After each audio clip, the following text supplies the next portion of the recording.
be a fun showcase of two games I've had quite recently where I've had two brilliant moves in both of them. This one was a blitz game that I turned to a short. So if you've seen this, if you've seen that short, then this video is the video for you. Explaining it, explain the moves and stuff like that. In the game in depth, and the other one's a rapid game I literally just played. So let's go into this. I'll skip past a few moves. We get into this really weird opening, and I initially make the first miss of the game, going queen here. Now perhaps it would have been more accurate to get a bishop out first, or not kick this, but like get a knight here. But queen here looked like the obvious move. I played in a couple seconds. I'm terrible at this. Regardless, we get queen a5. He goes here, and I bring my knight in, looking to go here. Now, in this position, I missed the simple idea, which was here, unleashing a bunch of very nasty ideas. Regardless, he kicks my knight, and I move back. Now, the funny thing is that I actually can sack my knight here by going bishop here, and I can sort of get a brilliant move, or maybe not bishop there, but knight h5. Gotcha. Regardless, I put my knight back, and he takes space in the center. I develop my bishop here. This looks like a very weird space because you know, blocking pawns, but honestly, it's the best scope for the bishop. And this pawn's not going to go anywhere. So he goes pawn here, and I bring my rook in, looking to put my rook on the same file as the king. You know, maybe get some potential attacking ideas. And he makes the blunder of the game, which allows me to get, as you can see right there, that's actually quite funny, which is like the computer didn't even see my move. The computer didn't see my move. And I actually end up finding it. So knight b4. Now look, now the computer's thinking it's a lot. Oh, now it's 3.2. The computer's like, whoa, now you're fucked. So that's kind of funny. I managed to outplay the computer for a bit there. Regardless, knight b4, complete brilliant move. Obviously, if you take, I'll demonstrate this. We get check, knight here, and then there's many ideas. The most direct is knight here, which forks this and this and threatens mate right here.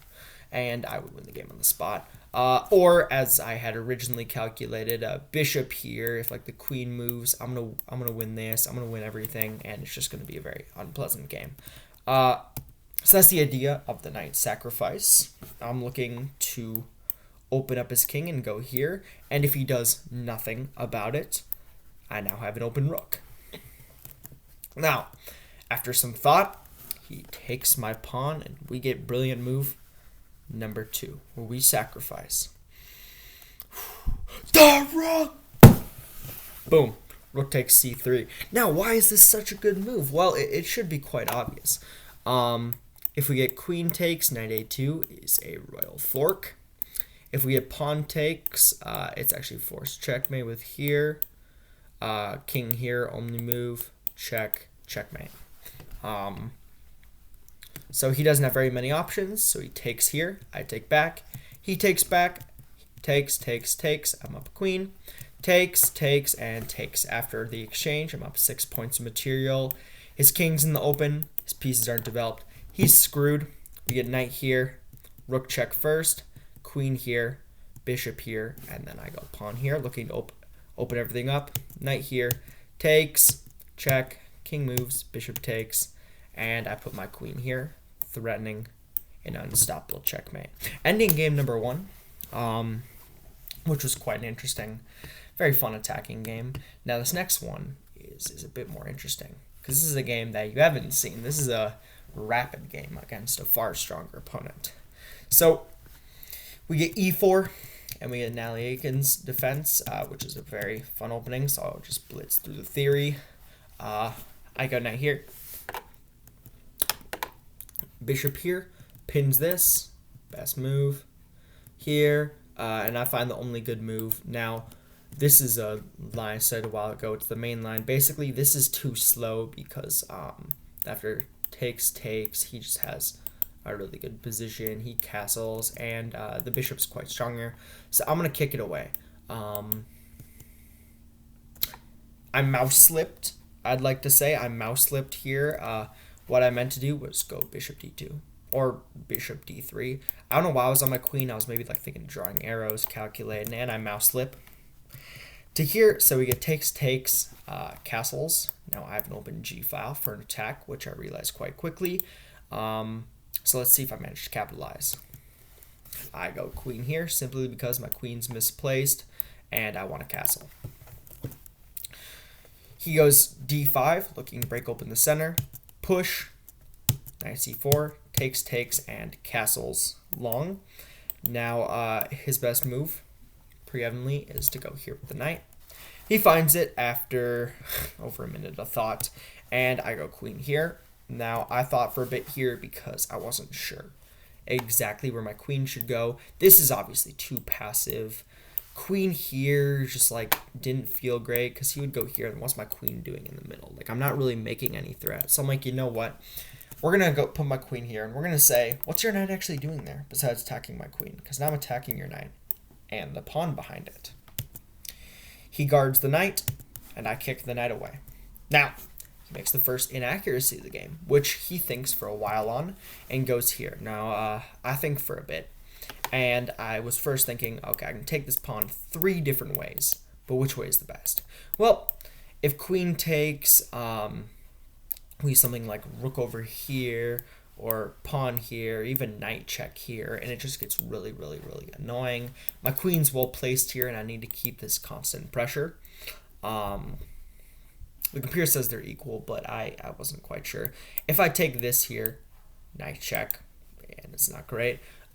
So I take the knight because I'm like, this just looks like the best option. I'm just getting a solid knight. If he tries to kick it away, maybe I can go to d6 at some point. At the very least, I'm just up a pawn. So he pushes, and I put my knight back after a bit. Obviously, I can't go d6 right away. So he goes knight here. Knight d3 check, and I move away. Now the best move is actually a spoiler for what's about to happen, which was for my rook to take the knight, which I'll get into. Rook here, and I take his knight.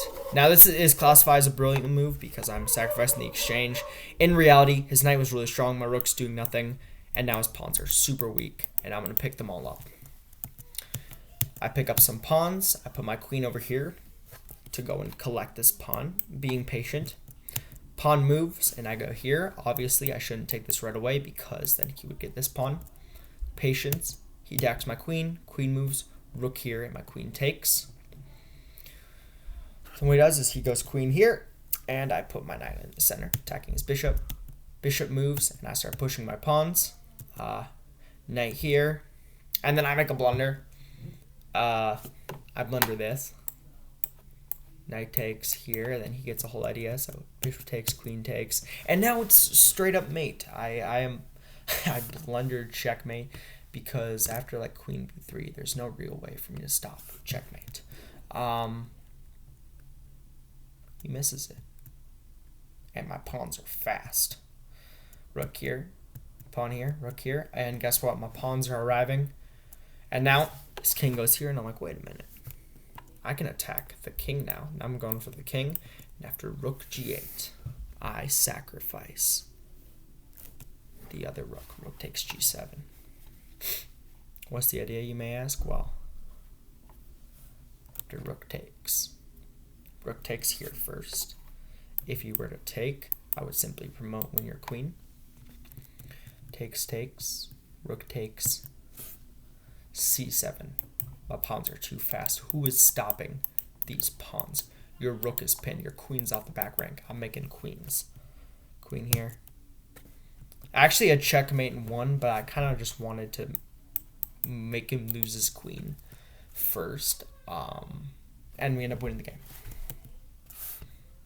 Sacrificing both the rooks. Another double brilliant game. Very fun game. I'm very proud of that.